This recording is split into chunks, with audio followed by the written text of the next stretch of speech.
Assalamualaikum warahmatullahi wabarakatuh. Berjumpa lagi dengan saya Ustazah Rini.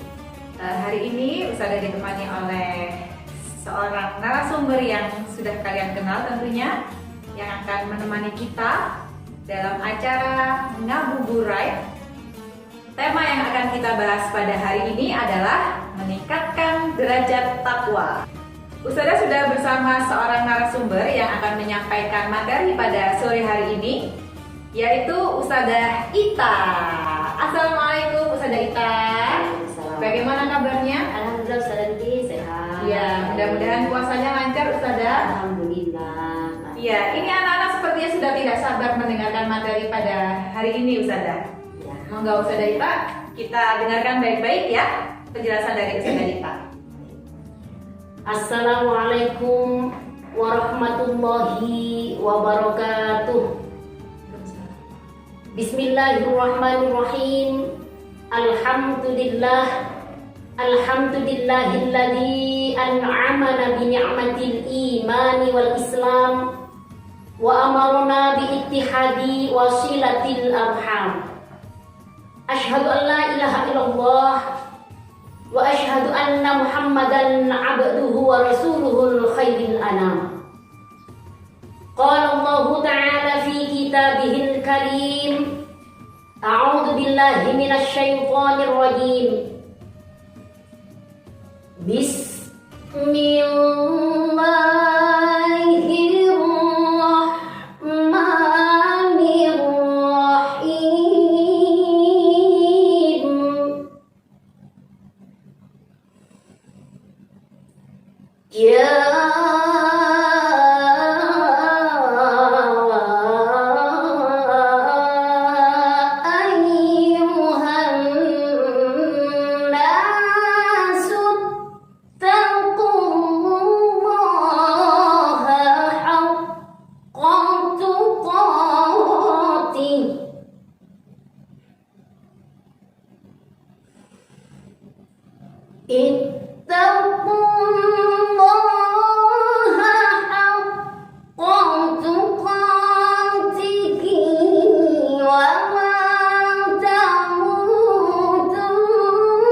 Allahumma salli ala sayyidina Muhammad wa ala ali sayyidina Muhammad kama.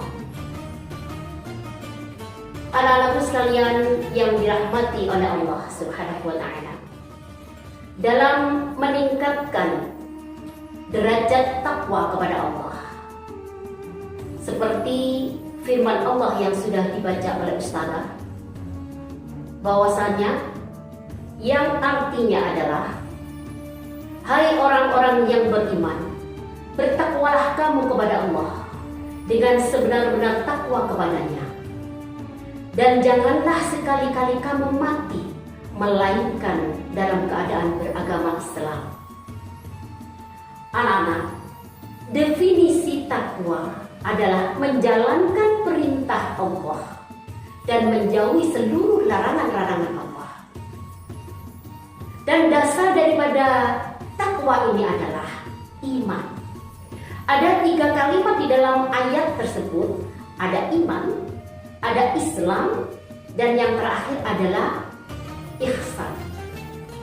Wujud daripada takwa adalah iman atau percaya. Sedangkan wujud daripada iman adalah Islam. Di dalam melaksanakan Islam itu sendiri adalah meningkatkan atau menguatkan akidah, yaitu dengan syahadatain. Yang kedua adalah sholat, yang ketiga adalah zakat, keempat adalah puasa, dan terakhir adalah haji bagi orang yang mampu. 3 kategori yang terakhir adalah ihsan. Bagaimana wujud ihsan? Wujud ihsan adalah melaksanakan dengan kesungguhan hati. Itu yang disebut dengan ihsan. Anak-anakku sekalian yang dirahmati oleh Allah, menjalankan perintah Allah dan menjauhi larangan-larangan Allah dalam rangka apa? Meningkatkan derajat takwa tersebut. Ada 5 kategori manusia. Ya. Di sini ada 5 kategori manusia. Bagaimana dia terkait dengan derajat keimanan atau derajat ketakwaan. Yang pertama golongan manusia adalah orang yang ingkar. Golongan orang yang ingkar ini adalah orang yang derajatnya paling bawah. Mengapa? Karena dia jelas-jelas dia menolak, ya, ingkar atau menolak perintah Allah.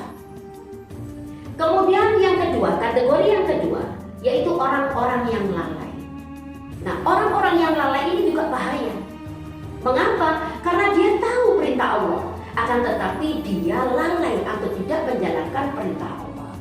Contohnya, waktu sholat dia lalai hingga terlambat dia menjalankan sholat. Baik, kategori yang ketiga adalah orang yang menjalankan perintah Allah dan menjauhi larangan Allah, akan tetapi ini adalah hanya perwujudan saja atau kewajiban saja. Kewajiban, syukur, saya pokoknya puasa, saya sholat. Nah, ini bahaya. Ya. Kemudian yang keempat, orang yang menjalankan perintah Allah, ya, dan menjauhi larangan Allah hanya sekedar sebagai kebutuhan saja. Ketika saya ujian, maka saya akan khusyuk dalam menjalankan sholat. Ketika saya membutuhkan sesuatu, maka saya akan berdoa sekuat tenaga kepada Allah. Ini tingkatan yang keempat. Dan tingkatan yang tertinggi golongan kategori manusia dalam mencapai derajat keimanan dan ketakwaan kepada Allah adalah orang yang benar-benar mewujudkan kecintaannya kepada Allah Subhanahu wa Ta'ala. Dengan cara apa? Menjalankan perintah Allah dan menjauhi larangan Allah, seperti ayat yang disampaikan oleh Ustazah, yaitu sebenar-benar takwa kepada Allah Subhanahu wa Ta'ala. Baik anak-anakku sekalian yang dicintai Allah, Ibnu Rajab menyampaikan, menjelaskan, beliau adalah seorang ulama sunni, bahwasanya Abu Hurairah atau Abu Hurairah, ya, Abu Hurairah ditanya oleh seseorang tentang takwa. Apa jawab Abu Hurairah? Apakah kamu pernah berjalan di atas duri? Jawab orang yang bertanya tentang takwa, ya Abu Hurairah, saya pernah. Kemudian kata Abu Hurairah, apa yang kamu perbuat? Jawab orang yang bertanya, ketika saya berjalan atau melihat duri, maka yang pertama saya akan menghindar, atau yang kedua saya melangkah, berpindah, atau yang ketiga adalah saya mundur. Nah, di sini kata Abu Hurairah, itulah gambaran dari takwa. Jadi takwa itu menjalankan perintah Allah, menjauhi larangan Allah dalam kategori ketika kita menemui duri, maka yang namanya wujud dari takwa itu kita siap. Siap apa? Siap untuk tidak melaksanakan atau melanggar perintah Allah. Itu seperti gambaran yang disampaikan oleh Abu Hurairah. Mungkin itu dulu Ustazah yang bisa saya sampaikan, barangkali ada yang ditanyakan. Iya. Baik Ustazah Ita, kalau tadi Ustazah sudah menjelaskan tentang derajat takwa, gambarannya seperti apa. Kemudian kira-kira kalau takwa itu diimplementasikan oleh anak-anak ya, terutama ya, Iya. itu wujudnya atau bentuknya seperti apa Ustazah? Ya, terima kasih Ustazah ini. Baik anak-anakku, Ustazah akan berusaha untuk menjawab apa yang disampaikan oleh Ustazah atau ditanyakan oleh Ustazah ini terkait dengan wujud gambaran takwa takwa yang akan dilakukan oleh anak-anak. Iya. Ya. Baik, anak-anakku sekalian yang Ustazah cintai dan Ustazah banggakan. Ada 3 unsur dalam meningkatkan ketakwaan. Yang pertama adalah al-ilmu atau ilmu. Mengapa harus ilmu yang pertama? Sebab dengan ilmu kita tahu mana yang benar dan mana yang salah. Jadi orang berjalan di relnya karena apa? Karena berpengetahuan. Ya, karena berpengetahuan. Seperti yang disampaikan oleh di firman Allah di surat Al-Mujadalah, ya. Wa ilan suzu fansuzu yarfa'illahu alladhina amanu minkum walladhina utul ilma darajat. Yang kesimpulannya adalah bahwasanya Allah akan meninggikan derajat ya, orang yang beriman dan orang yang memiliki ilmu pengetahuan. Karena mereka tahu relnya, Ustaz. Nah, kemudian unsur yang kedua adalah amal. Ini untuk meningkatkan anak-anak amal. Karena apa? Sebab amal ini diulang-ulang di dalam Al-Quran. Amal ini diulang-ulang karena apa? Perintah bahwasanya apa yang kita miliki, apa yang harta kita punyai, maka dianjurkan untuk diberikan kepada orang yang memerlukan.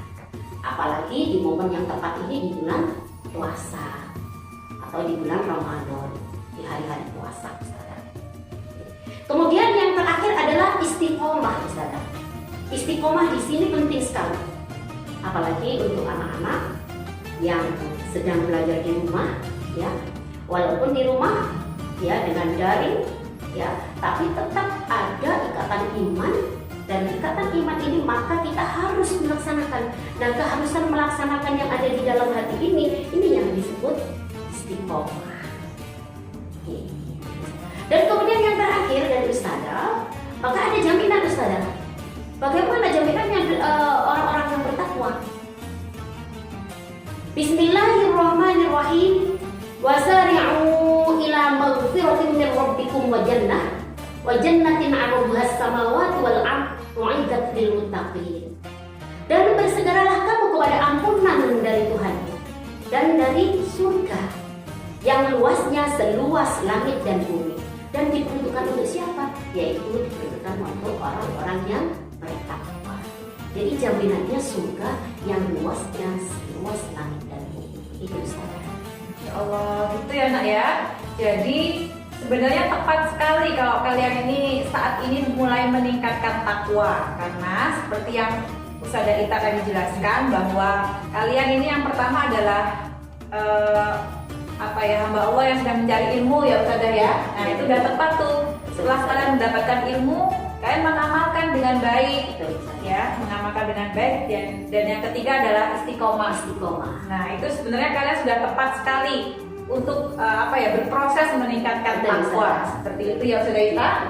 Ya. Nah jadi kira-kira cukup jelas dan cukup menarik apa yang disampaikan sama Ustazah Ita tadi. Jangan lupa kalian mencatat ya, catat apa yang sudah disampaikan tadi dan segera kirim supaya kalian bisa mengamalkan ilmu yang sudah didapatkan hari ini. Ya, terima kasih Ustazah Ita atas sharingnya pada sore hari ini. Mudah-mudahan kita semua bisa menjalankan puasa dengan lancar ya. 5 hari lagi, insya Allah. Mudah-mudahan kita semua sehat. Amin. Ya, baik. Ustazah tutup. Terima kasih anak-anakku, selamat menunaikan ibadah puasa dan sebentar lagi selamat berbuka puasa. Ustazah akhiri, wassalamualaikum warahmatullahi wabarakatuh.